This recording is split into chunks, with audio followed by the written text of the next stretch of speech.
오늘 말씀의 제목을 결실을 이루는 성도라는 말씀이에요. 가을이지요.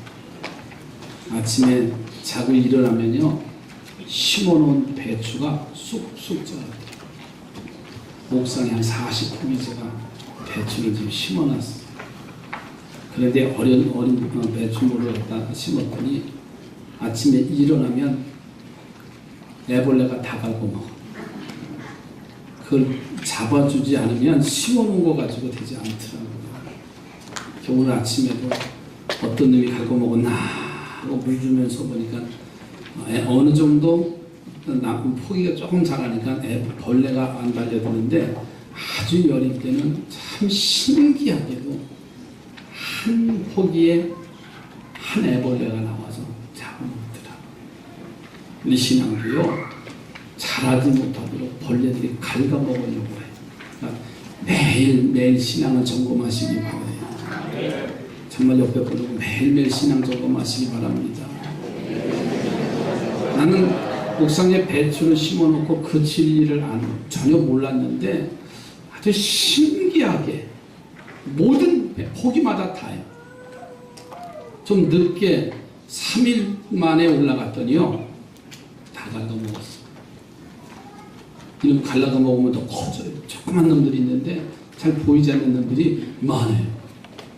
난 징그럽지도 않아요. 왜? 배추 키우는 맛에 그거 잡아서 발로다가 비벼서 죽이니까. 근데 그것을 지나니까 지금 이제 두 손바닥만큼 이제 포기가 이렇게 이제 자라더라고요. 그것을 보면서 영적인 삶도 우리가 관리를 하지 않으면 결실을 할 수 없다는 진리를 오늘 새벽에 깨달았어요. 오늘 본문 속에 보면 유대 나라가 바벨론의 포로로 끌려가요. 그리고 그 포로 중에는 지도급 인사들, 그 자녀들 모두 다 바벨론으로 끌려갑니다. 그런데 세월이 지나가면서 유대를 멸망시켰던 바벨론이 멸망을 당하고 파사라고 하는 페르시아라는 강대국이 등장을 합니다. 그러니까 이 유대의 나라는 바벨론의 점령을 당해서 포로 생활을 하지만 그 위에 알지도 못했던 새로운 신흥 강국인 이 페르시아가 이 나라를 정복을 해요. 자, 그런데 파사의 고레스 왕이 칙령을 내립니다. 이스라엘 백성들, 포로들을 다 바벨론으로, 이스라엘로, 예루살렘으로 보내라는 거예요. 근데 그 시간이 세월이 10년의 세월이 지나갑니다. 한 세대도 아니고 두 세대가 지난 후에야 이스라엘 백성들이 해방의 기쁨을 가지고서는 예루살렘으로 귀환을 합니다. 자, 그런데 문제는 이들의 생각은 1년도 아니고 2년도 아니고 바벨론의 속국이 됐다가 포로가 됐다가 파사의 속국이 되어져 버리니까 포로가 되어져 버리니까 모든 사람들이 포기를 하고 그 땅에 안주를 하는 겁니다. 70년의 세월이 지난 후에 예루살렘에 들어와 봐야 보장은 없습니다. 여러분, 시골을 떠난 지 도시 생활을 오래 하고 30-40년 만에 고향을 가보세요.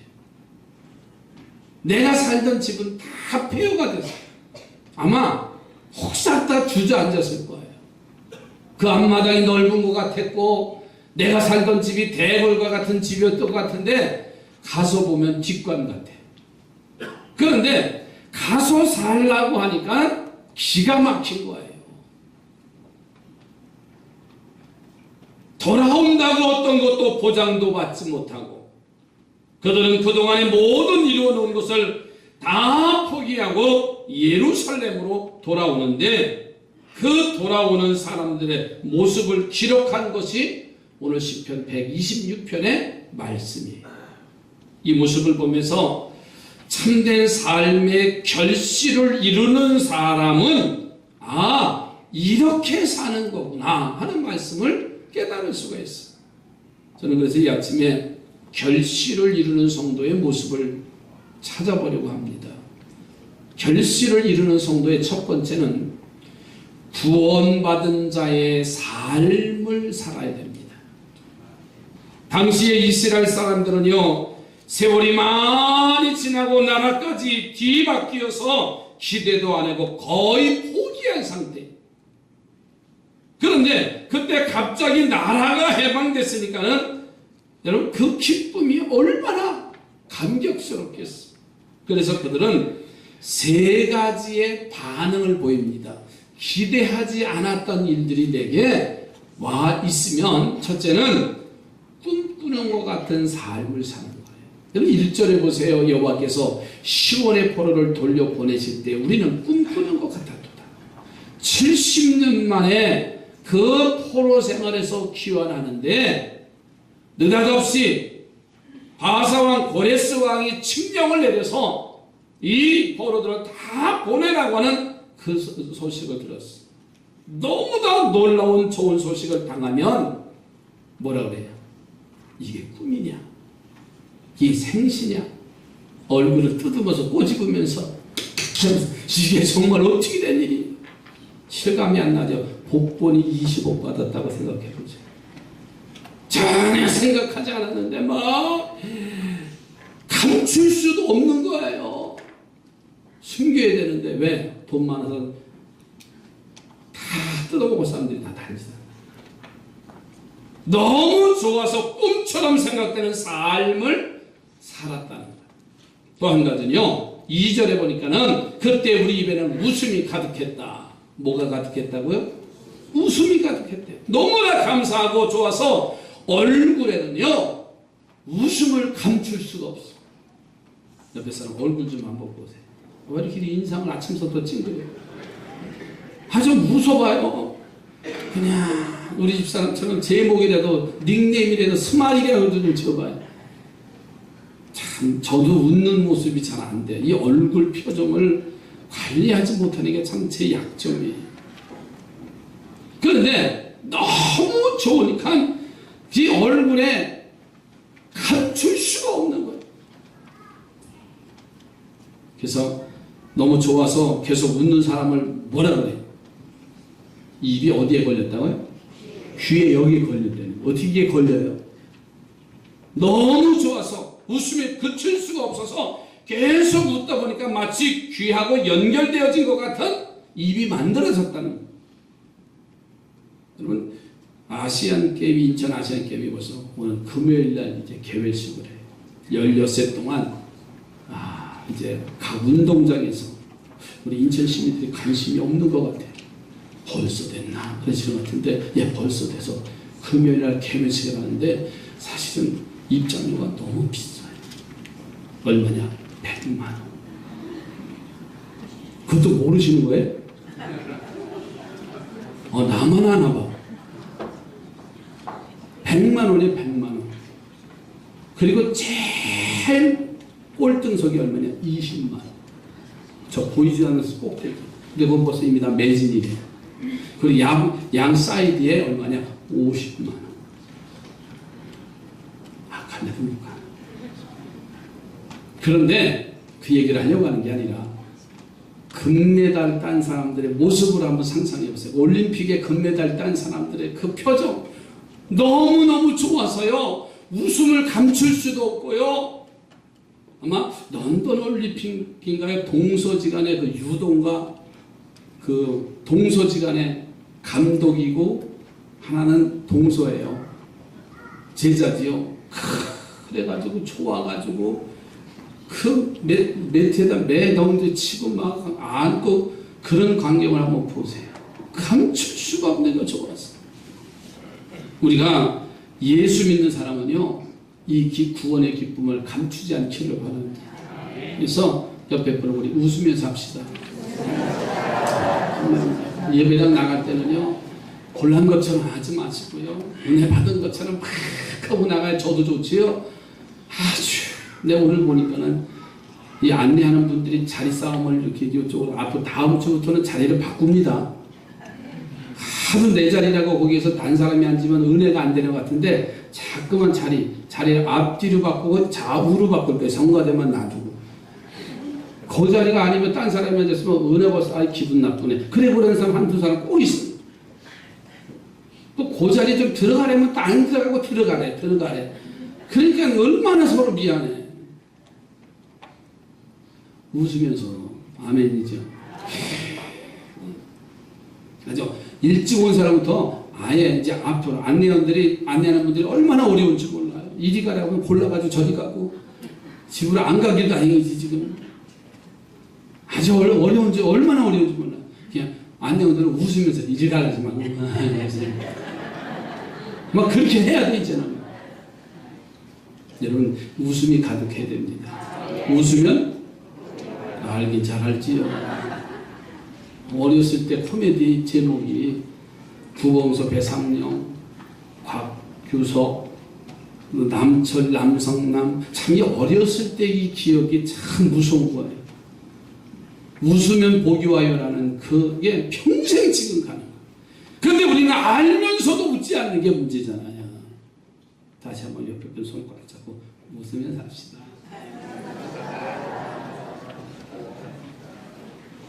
한번 우리 설교 시간에 이제 한번 웃는 거 연습 좀 해볼까요? 그래 박장대에서 성가대만 해볼까요? 쑥스러워요? 여러분 구원받은 자는요 그 기쁨 때문에 웃어야 됩니다. 마치 온 세상을 잃어버린 사람처럼 한숨이나 짓고 낙심하고 미워하며 살았어. 이제는 이 삶을 우리 바꿔야 돼요. 그래야 결실을 완성하는 성도의 삶을 살아가게 될 줄로 믿습니다. 세 번째로는 찬양의 삶이에요. 오늘 126편 2절 말씀에 보세요. 하반절에 우리 혀에는 뭐가 가득 찼다 그랬어요? 찬양이 찼었도다 그랬어요. 예배 전에 우리가 찬양을 합니다. 찬양할 때 마음껏 찬양하시기 바라요. 예? 함께 항상 찬양하는 것을 제가 느끼는데 그 찬양의 강도가 때마다 달라요. 우리 성가대도 마찬가지고요. 제가 1부 예배 때는 학생들이 찬양을 얼마나 연습했느냐에 따라서 2부 예배 때 헌금성에 요청을 하는 거예요. 얘들도 알아요. 아 오늘 우리가 죽었구나 그러면 죽었구나 그러면 목사님이 요청을 안 하고 좀 잘했다 그러면 야 오늘 2부 예배 헌금성 너희들이 좀 해라 그러면요 신나는 거예요. 목사도 마찬가지. 찬양하는 것을 보면요 어떤 때는 찬양이 약한 것 같은데 은혜스러울 때는 그러면 목사의 설교도 저절로 잘 나와요. 오늘 잘 나오잖아요. 예? 성가대가 그만큼 기도하고 준비했기 때문에 그래요. 그런데 잘한 것 같은데 찬양이 안 될 때가 있어요. 그때는 목사도 역시 설교가 너무 힘들어. 제일 더 느낄 때가 심야기도 때입니다. 이 찬양관들이 함께 성도들이 나와서 함께 찬양할 때 그 마음의 문이 열려지면은요 목사가 설교를 시원찮게도 성령이 역사하시고요. 아무리 잘해도요 성도들의 마음에 밭이 닫혀 있으면은요 주옥 같은 설교가 아니에요. 그러니까 찬양이 얼마나 중요한가를 매일 매 시간 간절하게 느껴집니다. 그러므로 우리는 찬양하며 사시기 바랍니다. 이스라엘이 70년 만에 포로가 해방된 것보다 더 큰 해방에 복을 받은 하나님의 자녀들인데 하나님이 나 같은 죄인을 위해서 당신의 아들 예수 그리스도를 이 땅에 보내주시고 나를 대신해서 십자가에 죽어주셨는데 그 예수님이 부활하셔서 잠자는 자들의 첫 열매가 되심으로 우리는 천국과 영생을 얻은 놀라운 복을 받는 하나님의 자녀들인데 이제는요 꿈꾸는 것 같이 구원을 기뻐하시며 사시기를 주의 이름으로 축복합니다. 얼굴에는 웃음이 가득하기를 주님의 이름으로 축복합니다. 구원의 은혜를 뜨겁게 찬양하며 사시기 바랍니다. 그래서 우리의 완벽한 결실을 이루는 성도들이 됐으면 좋겠어. 두 번째로는 오늘 본문 속에 보면 감사와 고백의 삶이 있어야 결실이 있어. 해방된 이스라엘 백성들은요, 그 하나님의 은혜와 놀라운 구원의 사역에 뜨거운 감사를 3절에 이렇게 표현했습니다. 여호와께서 우리를 위하여 큰 일을 행하셨으니 우리는 기쁘도다. 앞에서 말씀드렸듯이 이스라엘 백성들은 당시 상황을 보니까 어렵기 때문에 거의 기대도 하지 않고요, 포기하고 그냥 그 자리에 머물러 사는 거예요. 그런데 예레미야 선지자를 통해서 예언하신 말씀이 놀랍게 이루어지니까 그들은 저절로 하나님 앞에 감사의 고백을 지금 하는 거예요. 여호와께서 우리를 위해서 뭐 하셨다? 큰 일을 행하셨다. 이 해방은 사람의 노력은 단 1% 들어가지 않았어. 오직 하나님께서 100% 하셨고 그렇게 고백하는 모습이에요. 자, 이것이 바로 감사의 자세고, 이런 삶을 살아갈 때 그 사람은 반드시 때가 되면 열매 맺는 알곡 성도가 될 줄로 믿습니다. 여러분, 그래서 우리의 고백이 이런 고백이 되어야 됩니다. 주님이 하셨습니다. 한번 따라합시다. 주님이 하셨습니다.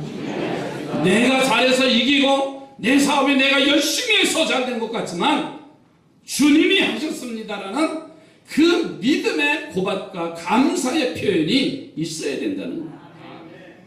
어느 목사님들이 성경 그룹을 만들었어요. 그리고서는 이제 같이 이제 연구를 하고 발표를 하고 세미나를 합니다.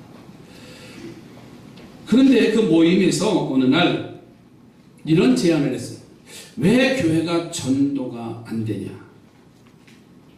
또 모든 교회가 왜 부흥이 되어지지 않고 점점 성도들은 말씀 듣는 게 부정적이고 왜 순종하지 않는 삶을 사느냐? 이게 주제였어. 한번 우리 한 주간 동안 연구하고 누가 좀 발표를 했으면 좋겠습니다. 그래서 한 주간 지나서 그 목사님 중에서 한 분이 한 주간 동안 기도하고 생각하는데 그 원인이 성경에 있다라고 하는 것을 발견했어. 모든 목사님들이 깜짝 놀란 거. 아니 무슨 성경에 왜 문제가 있냐? 그랬더니 이 목사님이 하는 말, 요즘 현대 성경이 문제라는 거예요. 그것은 이유는 뭐냐면 옛날 성경은 다 세로로 쓰여 있어가지고 성경을 위에서 아래로 읽을 때마다 예 맞습니다, 아멘입니다, 그렇습니다, 동의합니다 이렇게 끄덕끄덕 하는데 요즘 현대 성경 보세요. 다 어떻게 돼 있어요? 왼쪽에서 오른쪽으로, 왼쪽에서 오른쪽으로, 아닙니다, 아닙니다, 아닙니다, 못됩니다, 이렇게 됐더라는 거예요. 그래서 잘못됐다는 거예요. 물론 묻고 자는 이 얘기죠. 여러분, 감사가 사라지면 또 집에 가서 맨날 또 이러지 마시고 내일서 또 한 주간 동안 이럴까 봐 걱정이네. 감사가 사라지면요, 내 삶이 날마다 고개를 저으며 부정적인 삶으로 만들어져요. 다윗이 사울에게 쫓김을 당하다가 도저히 견딜 수가 없어서 이웃 나라인 바벨론으로 망명을 해. 그래서 블레셋 왕과 가까운 사람에게 뜻을 전해서 드디어 블레셋 왕 아비멜렉을 만나러 갑니다. 자, 그런데 다윗은 자신이 블레셋의 불셀출 영웅이었던 누굴 죽이죠? 골리앗 장군을 쳐 죽인 장본인이 다윗이에요. 아니 가만히 굴러 들어왔는데 그 왕이 그 모습을 보면서 그냥 놔둘 리가 없잖아요. 왕을 만나러 가는데 그 마음이 다윗에게 번뜩 드는 거예요. 야, 내가 그래서 이런 생각이 드는 게, 내가 바보 짓을 하면 되겠다. 그래, 왕을 만나러 가는데 쩔뚝거리면서 침을 흘리면서 눈은 흰자위가 좀 많이 나오게 하면서 바보 행세를 하고 왕 앞에 나가니까 왕이 이런 바보 같은 사람이 무슨 언제 골리앗을 죽일 만한 용맹이 어디 있어 있느냐. 그래서 그를 내쫓았어. 여러분 그 모습을 보면서 대부분의 사람들은 이렇게 말할 겁니다. 야, 그때 내가 이런 생각과 이런 아이디어를 가지고 이렇게 일을 하니까는 이렇게 성공됐더라 하면서 자기 것을 과시했을 거예요. 자기 것을 자랑했을 겁니다. 그런데 이 다윗은요, 그런 기질을 발휘해서 빠져나온 그 자신을 하나님이 자기에게 그런 생각을 하도록 축복을 하셨습니다. 이런 고백을 해요. 시편 34편 7절에도 이런 말씀이 있습니다. 여호와의 천사가 주를 경외하는 자를 둘러 진치고 그들을 건지시는도다 그랬어요. 그런 다윗이니까 하나님이 그의 삶을 축복하셔서 일하는 것마다 결실하는 복을 누리게 된 줄로 믿습니다. 성전을 바르게 하려고 하여 법궤를 옮기려 하면 그 일을 옮기게 하시고, 주변의 강대국과 전쟁에 싸워서 가는 곳곳마다 하나님 그 전쟁에서 이기게 하셨어요.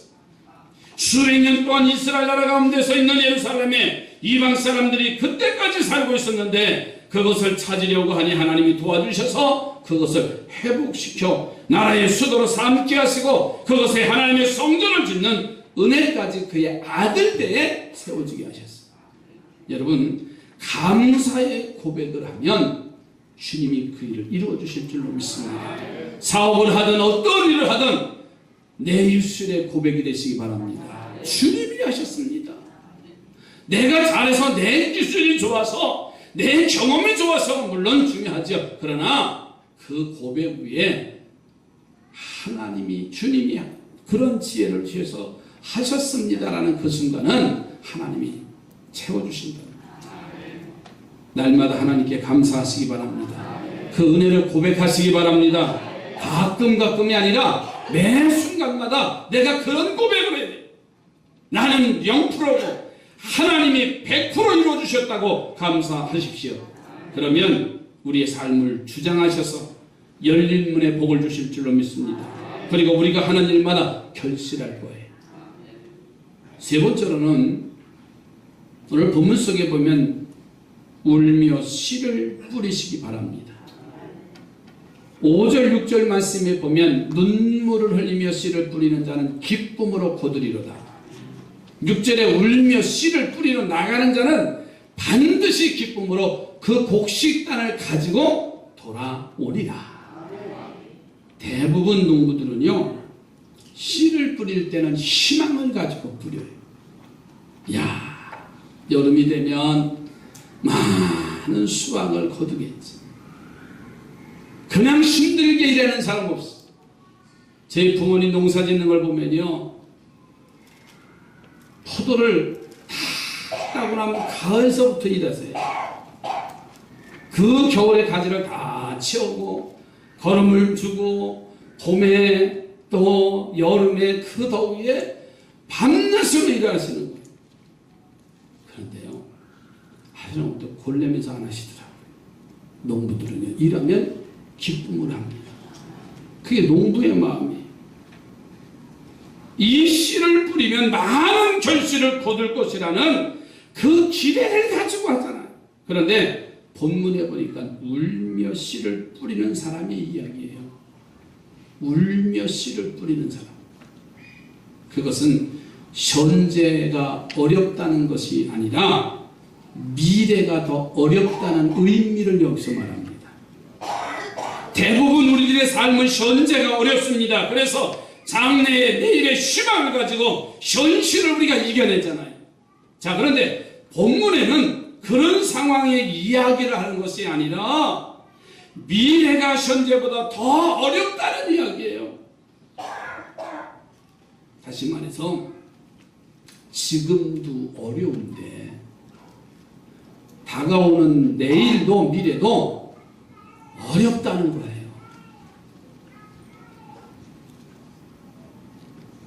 지금 이스라엘의 처지는 포로 생활입니다. 현재가 어렵습니다. 그런데 앞으로는 어떠냐는 것입니다. 해방될 가능성이 전혀 없어요. 제로예요. 0%예요. 0%. 왜? 1년, 2년도 아니고요. 70년이에요. 물론 우리나라도 일제 36년에 억압을 받았어. 한 세대가 지났어. 아마 당시 어른들은 포기하신 분들도 많을 거예요. 그래서 이름조차도 개명을 해야 되고 일본식으로 살아야 될 것이고 하는 그런 일들이 어른들 속에 어려운 상황 속에 참 많으셨을 겁니다. 그런데 70년의 생활을 보니까 희망이라는 것은 단 1%도 없이 제로예요. 제로. 그러니 미래는 보장되지 않았어. 속된 말로 희망이 절벽이에요. 그런 상황 속에서 이스라엘 백성들 중에서 신실한 사람들은 그래도 믿음을 지키며 신앙을 지켜가는 그 사람들은 그 발강가에 가서 모여서 포도나무에 수국을 걸어놓고 통곡을 하면서 기도합니다. 원래 찬양은 하나님의 은혜를 찬양하는 것이기 때문에 기쁨의 찬양이라고 그랬어요. 그러나 현재도 어렵고 미래도 더 어렵고 그 원인이 자신들이 하나님께 지은 죄악 때문인 것을 알았기 때문에 기쁨의 찬양을 드릴 수가 없어서 그 수금을 그 나무에 걸어놓고 그 발강가에서 하나님 앞에 동에 자복하고 기도하는 모습을 그 한 사람 한 사람들이 일어나기 시작했어. 늦게 회개한다고 잃어버린 나라가 회복됩니까? 그런데도 그들이 그 발강가에 나가서 희망이 보이지 않아도 회개하고 기도하고 이 나라를 잃은 자유를 잃은 것은 바로 나의 죄로 인하여서 우리의 죄로 인하여서 되어진 것이라는 상황을 알기에 희망이 보이지 않아도 기도의 사람이 되어졌어요. 그 늦은 회개가 바로 눈물을 흘리며 씨를 뿌리는 것입니다. 그랬더니 하나님께서는 그들의 회개의 기도를 받으시고 나라를 해방시켜 주셨어요. 예레미야 선지자가 선포했던 그 약속이 이루어지는 거예요. 울며 씨를 뿌리러 나간 자는 반드시 기쁨으로 그 단을 가지고 돌아오리라고 하는 찬양이에요. 사랑하는 성도들이요, 현재가 어렵습니까? 거기다가 미래가 더 어렵습니까? 그래도 하나님을 믿는 그 믿음을 가지고 회개의 씨를 우리는 뿌리면 됩니다. 그러면 놀라운 결실의 복을 하나님이 이루어 주실 줄로 믿습니다. 내 생각과 내 삶 속에서는 암담하고 보이지 않지만 그래도 기도하며 울며 씨를 뿌리러 나가면 하나님은 그 문제 하나하나를 해결해 주신다는 거예요. 여러분 찬송가 429장을 다 펴보시기 바랍니다. 이 찬송가 429장의 내용은 제임스 오트만이라고 하는 목사님이 지은 찬양이에요.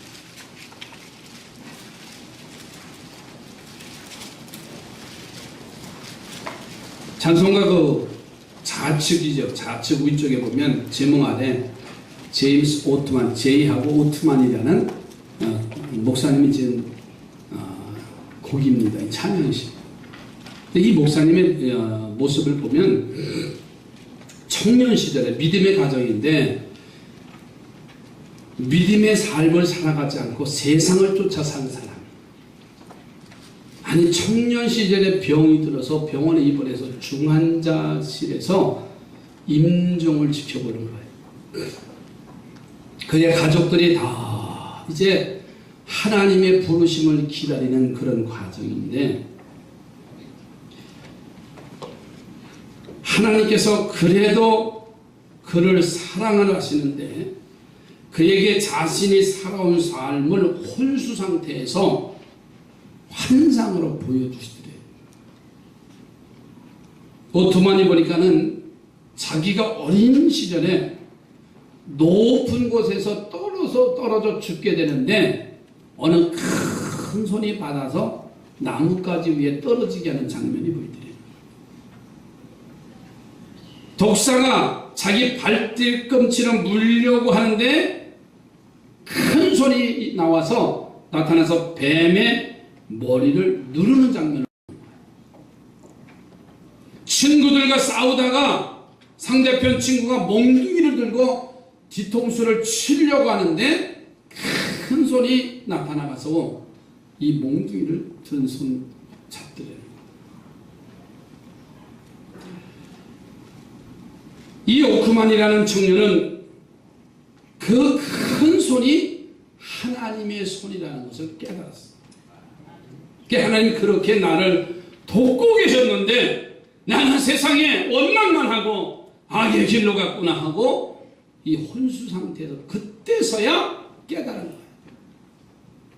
그래서 혼수 상태에서 이 오트만이 이렇게 하나님 앞에 고백합니다. 하나님, 제게 모든 죄를 회개할 수 있도록 5분만 시간을 달라고 그렇게 애를 쓴 거예요.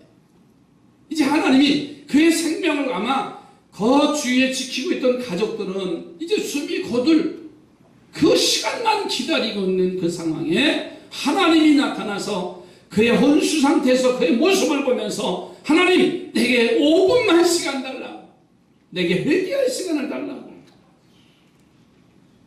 갑자기 이 오트만 청년이 그 침대에서 일어나더니 깨어난 거죠.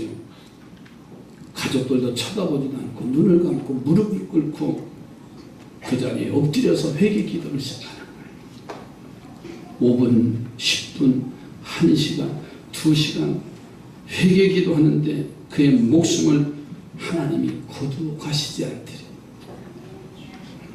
그 길로 건강이 회복돼서 바른 삶을 살다가 나중에는 목사님이 되셨어요. 그리고 하나님이 베푸신 복을 노래로 한 것이 429장 이 내용이에요. 세상 모든 풍파 너를 흔들어 약한 마음 낙심하게 될 때 내려주신 주의 복을 세워봐라. 주의 크신 복을 내가 알리라. 받은 복을 세워봐라. 크신 복을 내가 알리라. 받은 복을 세워봐라. 주의 크신 복을 내가 알리라. 이 찬양을 했어요. 현재도 어렵고 앞으로도 죽음밖에 남지 않는 젊은 우리가 눈물을 흘리며 회개의 씨를 뿌렸으니 놀라운 축복을 거두게 하셨습니다. 눈물을 흘리며 회개의 씨를 뿌리시기를 바랍니다. 그래서 놀라운 결실에게 복을 받는 주님의 자녀들이 되기를 이 아침 주의 이름으로 축복합니다.